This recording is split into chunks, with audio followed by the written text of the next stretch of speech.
Hello दोस्तों, civil education channel पर आपका स्वागत है। हम पशु पिछड़ की तैयारी कर रहे हैं। इसके साथ ही CT, REET, first grade, second grade जिन भी एग्जामों के अंदर ये राजस्थान जीके पूछा जाता है उनके लिए क्लासें इंपॉर्टेंट होने वाली है। हम पढ़ रहे थे राजस्थान आर्ट और कल्चर के अंदर दुर्ग के अंदर हमने चित्तौड़गढ़ दुर्ग पढ़ लिया, कोमलगढ़ दुर्ग पढ़ लिया, क्योंकि हम सबसे पहले कौन से दुर्ग पढ़ रहे हैं, जो भी उदयपुर संभाग में जो दुर्ग है उन सभी को हम एक साथ कवर करने की कोशिश कर रहे हैं। हम जो दुर्ग पढ़ रहे हैं वो संभाग वाइज पढ़ रहे हैं, साथ ही इनको पार्ट में अलग अलग डिवाइड भी करके पढ़ रहे हैं। जैसे किसी का उपनाम देखा, सबसे पहले उसकी हिस्ट्री क्या चीज थी वो चीज देखी, तो इन चीजों के अनुसार ही हमने ये चीजें देखी। अब हम क्या देख रहे हैं, अब हम इन दुर्ग वाले टॉपिक के अंदर इन दुर्ग वाले टॉपिक के अंदर एक हमारा दुर्ग आता है सज्जनगढ़। कौन सा? सज्जनगढ़ दुर्ग। और ये सज्जनगढ़ जो दुर्ग है वो है कहाँ पर? तो हम उदयपुर संभाग पढ़ रहे हैं, तो उदयपुर के संभाग में जो जिले हैं वही आने वाले हैं, तो ये आ जाएगा उदयपुर के अंदर। और उदयपुर में जिस पहाड़ी पर स्थित है वो पहाड़ी कौन सी है? बांसधरा की पहाड़ी। बांसधरा की पहाड़ी के पास क्या है? ये सज्जनगढ़ दुर्ग है। और इसके पास यदि झील पूछ ले तो उस झील का नाम पास, यदि पूछे कि सज्जनगढ़ कौन सी झील के किनारे है या झील के पास है, तो फतेह सागर झील के किनारे क्या स्थित है? हमारा सज्जनगढ़ दुर्ग। यानी सज्जनगढ़ जो दुर्ग है वो उदयपुर के अंदर स्थित है। और सज्जनगढ़ दुर्ग जिस पहाड़ी पर स्थित है उस पहाड़ी का नाम है बांसधरा की पहाड़ी। और ये अरावली की कौन सी आती है? ये अरावली कौन सी पर्वत आती है? तो अरावली का जो दक्षिणी है उस दक्षिण की तरफ इसका भाग आता है, यानी दक्षिणी चोटी यदि आती है तो वो बांसधरा की पहाड़ी आती है जिस पर सज्जनगढ़ दुर्ग बना हुआ है। तो ये चीजें यहाँ पर हो जाती है। और इसके पास जो झील है तो वो झील कौन सी है? फतेह सागर झील है जो इसके पास स्थित है। कौन सा दुर्ग पढ़ रहे हैं हम? सज्जनगढ़ दुर्ग पढ़ रहे हैं। और इस दुर्ग को मुकुटमणि भी कहा जाता है। क्या कहा जाता है?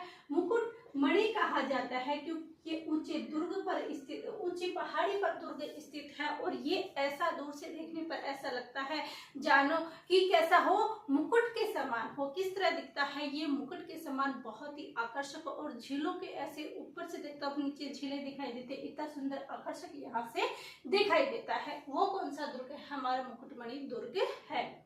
अब हमने इसका देख लिया कि इसे मुकुटमणि कहा जाता है, लेकिन हमने ये तो देखा ही नहीं कि इसका निर्माण किसने करवाया। तो सज्जनगढ़ दुर्ग है तो निर्माण भी कौन कराएंगे? सज्जन सिंह। कौन निर्माण करवाया? इस दुर्ग का निर्माण जो करवाया है वो किसने कराया? सज्जन सिंह ने इस सज्जनगढ़ दुर्ग का निर्माण कराया। जो इसके ऊपरी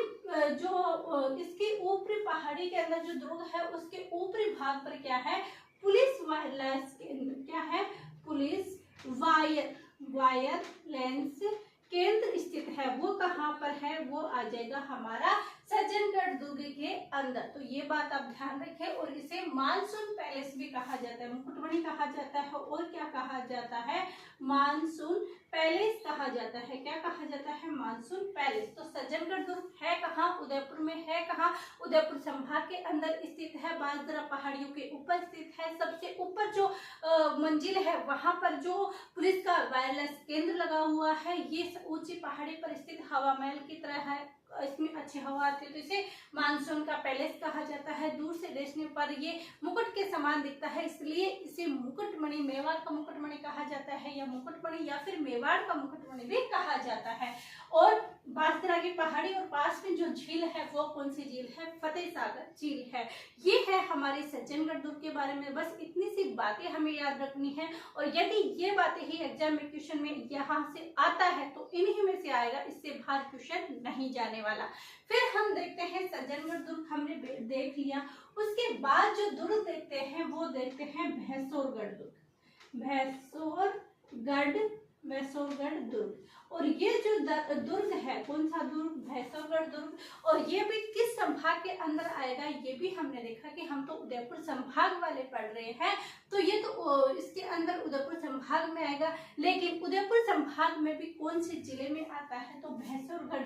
ये आता है रावतबाठा चित्तौड़गढ़। कहाँ पर आएगा? रावतबाठा चित्तौड़गढ़ के अंदर। तो कहाँ पर आएगा? रावत भाटा। रावत भाटा चित्तौड़गढ़ के अंदर आता है। कौन सा? भैंसोरगढ़ दुर्ग। ये कौन सा दुर्ग है? ये जल दुर्ग है। कौन सा दुर्ग है? जल दुर्ग है। जल को और क्या बोला जाता है? जल दुर्ग या ओदक दुर्ग। कौन सा दुर्ग? जल दुर्ग या ओदक दुर्ग।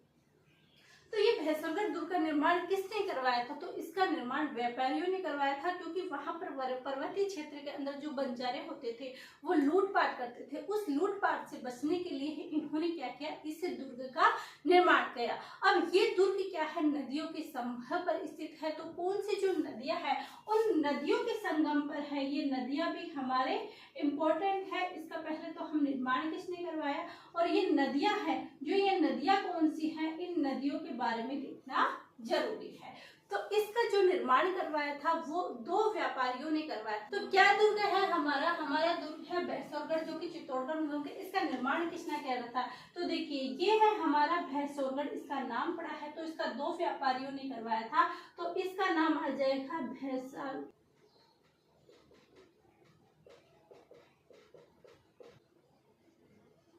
तो क्या नाम हमने देखा कि भैंसोरगढ़ है, जो किसका निर्माण किसने करवाया? इसका निर्माण भैंसा और रोड़ा व्यापारी ने करवाया था। अब इसका नाम आपको रटने की आवश्यकता नहीं है। क्यों नहीं? तो देखिए हमें पता है कि भैंसोरगढ़ जो दुर्ग है वो रावत भाटा चित्तौड़गढ़ के अंदर है, लेकिन भैंसोरगढ़ की जो निर्माण है उसका निर्माण किसने करवाया? तो व्यापारियों ने करवाया था, लेकिन इसका नाम नहीं है। तो नाम हमें याद कैसे रखना है कि ये व्यापारियों ने करवाया था। ये तो सज्जनगढ़ की तरह नहीं है कि उसका निर्माण ओनली सज्जन सिंह ने करवाया, तो सज्जन सिंह से सज्जनगढ़ तो बन गया। तो यही सर आप टुकड़े कीजिए भैंसोरगढ़। भैंस से आ गया भैंसासा नामक व्यापारी ने, और रो से आ गया रोड़ा व्यापारी ने, गढ़ से आ गया यानी किला। भैंसा और रोड़ा ने क्या बनाया? किला बनाया। तो शब्द से आप पकड़िए और शब्द को याद रखिए, ज्यादा माथापच्ची नहीं है। जीके को यदि आप शब्द से शब्द पकड़ते हैं, शब्द के साथ याद करते हैं, तो वो शब्द के साथ पकड़ी हुई चीजें आपको बिल्कुल भूलने वाले नहीं हो। कंफ्यूजन वहां होती है कि हम रट लेते हैं इसका निर्माण इसने करवाया, इसका निर्माण इसने करवाया, इसका निर्माण इसने करवाया, इसने करवाया। तो ऐसे रटते रटते किसका नाम किसके साथ जुड़ जाए ये हमें नहीं पता। लेकिन हम मानते हैं कि ए फॉर एप्पल यदि याद करते हैं तो आज भी हमने नहीं भूला कि ए फॉर एप्पल और बी फॉर बॉय होता है।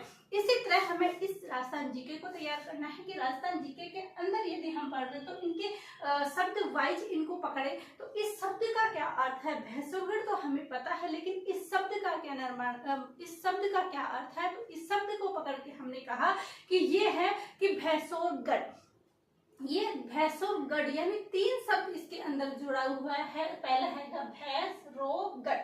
भैंस से आ जाएगा भैंसासा, और रो से रोड़ा, और गढ़ से गढ़ से आ जाएगा किला। यानी कि इसका निर्माण जो करवाया वो भैंसासा व रोड़ा नामक व्यापारियों ने करवाया था। किस लिए करवाया था? मैंने आपको अभी बताया कि पर्वतीय क्षेत्र, वहां पर बंजारे क्या करते थे? लूटपाट करते थे, और इस लूटपाट की वजह से क्या किया इन्होंने?